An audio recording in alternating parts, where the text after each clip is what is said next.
कसैलाई पनि नभनेर, कसैलाई पनि थाहा नदिएर बिहान 4 बजे म हजारौं किलोमिटर टाढा जाने तर्खरमा छु। म गोप्रो माउन्ट गर्दैछु, तर मनमा एउटा प्रश्न छ, म सही गर्दैछु या गलत? एउटा महापुरुषले भनेका थिए, जो होगा देखा जाएगा। त्यही वचनलाई आत्मसात गर्दै म आफ्नो निर्णयमा अडिग रहे। यो कुराबारे कसैलाई पनि थाहा छैन, कसैलाई पनि थाहा छैन, ऊ बाहेक। मिट हिम, ही इज आशिष। यो यात्रा हामी दुईटाले सँगै तय गर्नेवाला छौँ।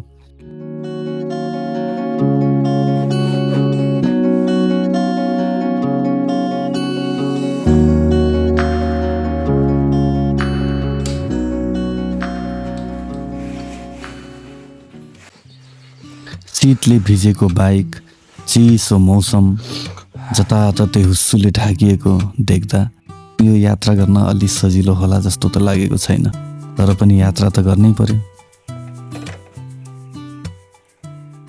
यात्रा पूर्व विश्वकर्मा बाबा, आफ्नो कुल देवता र भगवानलाई त सम्झिनै पर्यो। Let's start.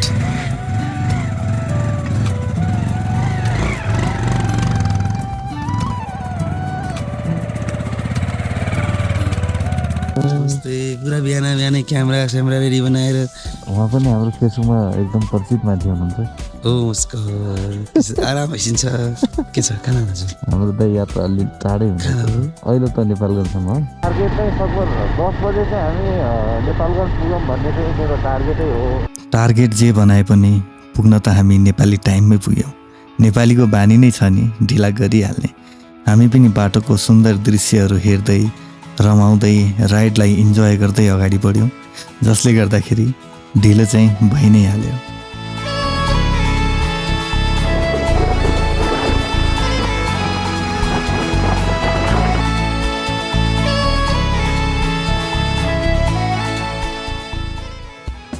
चिसो मौसममा चिसो आइसक्रिम खानुको मजा पनि बेग्लै हुँदो रहेछ।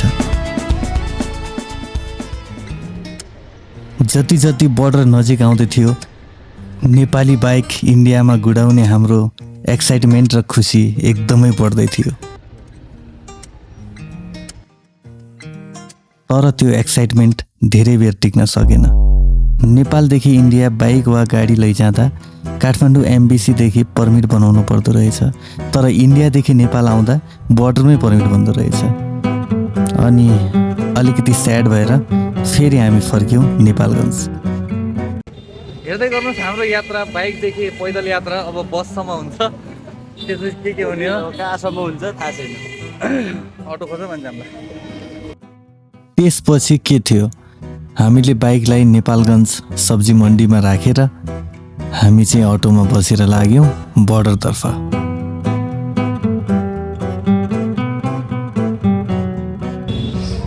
मलाई चाहिँ डर लागिरहेछ, किनभने मैले घर सोधेकै छैन, मलाई मारेल हुन्छ पक्का। यो भिडियो हेरेँ त म मर्नेवाला छु होइन। झन् काठमाडौँ जाने। तर अब के गर्ने, रहरको अगाडि डरसर भन्ने मर्दो रहेछ।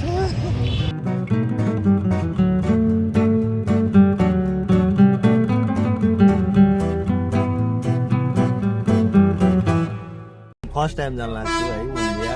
यहाँको खासमा यहाँको घरमा मैले लगिनु बेचिदिनुवाला छु। मलाई नबेच्नु है। राम्रो मूल्य पाइयो भने स्वाटो बेचिदिनु। तिम्रो त्यही धेरै होइन, 1000-1500 जति आइसिमा। मेरो किडनी ठिक छैन, त्यति पनि जान्नेवाला। त्यति त यस्तो कतै कन्ट्याक्ट गर्ने मिल्छ होला। कोही छन् भने 1500, 1000, 2000 आइसिमा। मेरो किमत 1000।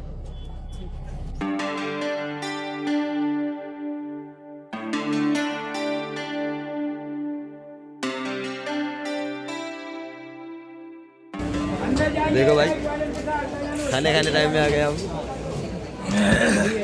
खाना आइयो है, इन्डियाको खाना। 5 बजेबाट टाइम भयो 8:06 चिसो मौसममा बसमा यात्रा गर्दा ब्ल्याङ्केट कम्पलसरी छ है।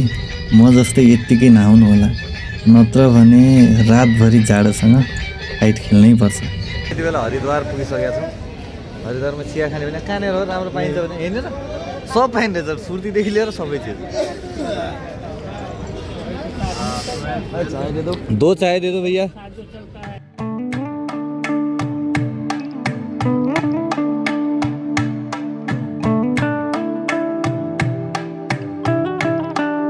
पवित्र स्थान हरिद्वारमा छौँ हामी यति बेला।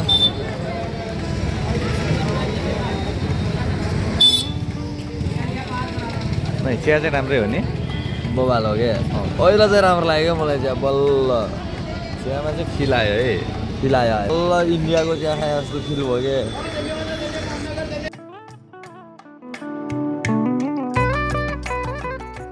हरिद्वारको मिठो चिया खाएर अनि फेरि हामी अर्को बसमा लाग्यौँ चण्डीगढतर्फ। अनि साँच्ची म चाहिँ किन चण्डीगढ जाँदैछु भन्ने कुरा हजुरलाई लागेको होला। म एउटा सामान लिन जाँदैछु, त्यो सामान चाहिँ के हो भन्ने कुरा पछि उतै थाहा हुन्छ है।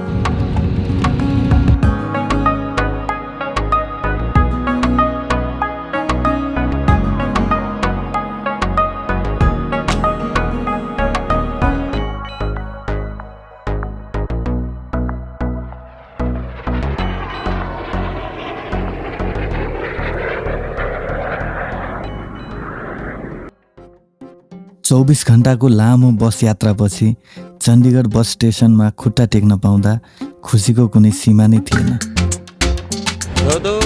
आइयो चण्डीगढ, चण्डीगढ।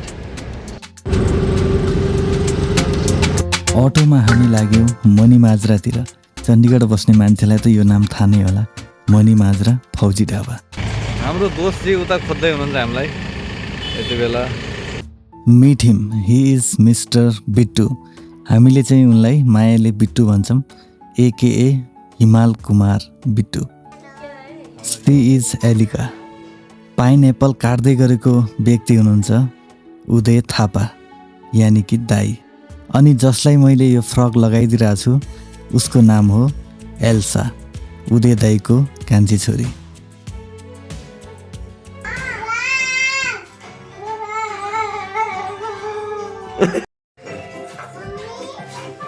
अब हामी जान्छौँ कहाँ अरे? डिनर जाने हो आज। दाई र बिट्टुले आजको खानाको प्लान बाहिरै गर्नुभएको रहेछ, त्यस कारणले आज हामी जाँदैछौँ बाहिरतिर। ल हामी चाहिँ यहाँदेखि निस्किसकेका छौँ। एन्ड फाइनली मिट हर। उहाँ हुनुहुन्छ आन्टी।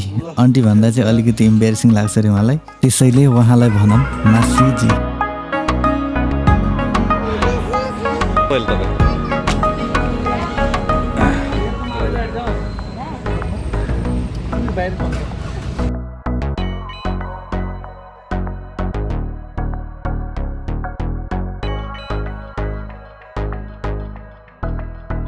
केही समयको यात्रापछि हामी पुग्यौँ कालसाङ, फेमस तिब्बतीन रेस्टुरेन्ट।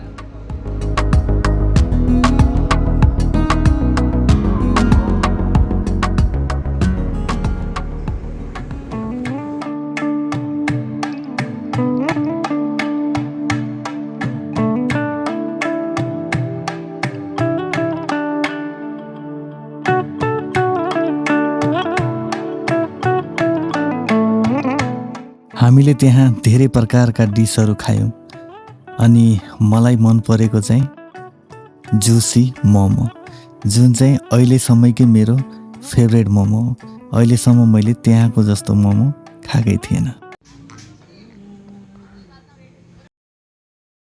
आशिष, बिट्टू अनि म आज जाँदैछौँ 22 सेक्टर मेरो सामानको लागि।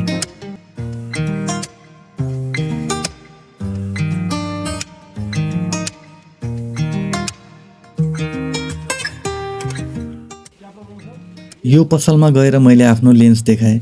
एक्चुअली मेरो किट लेन्समा अलिकति प्रब्लम भएको थियो। साँच्ची म चण्डीगढ आउनुको मेन काम चाहिँ यो होइन है। 30mm 1.4 चाहिँ लेन्स लिँदैछु मैले। अब क्वालिटी त एकदमै बुस्ट हुने वाला छ होइन। Thank you sir. म लिन आएको यही लेन्स हो, सिग्माको 30mm f1.4, जुन लेन्स चाहिँ हरेक बिगिनर फिल्म मेकरको ड्रिम लेन्स नै हो। ड्रिम लेन्स किन्न पाउँदाको खुसी तपाईँ मेरो अनुहारमा प्रष्ट देख्न सक्नुहुन्छ।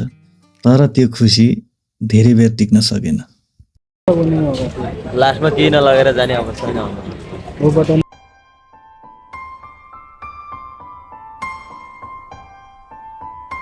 म जसको भरमा लेन्स किन्न हजारौँ किलोमिटर टाढा आएको थिएँ उसको कार्डले नै काम गरेन।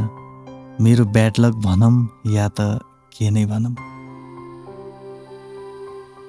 अनि जहाँ मैले लेन्स रिपेयर गर्न दिएको थिएँ उसले भन्यो म ट्राई गर्न सक्छु तर बन्छ या बन्दैन म भन्न सक्दैन।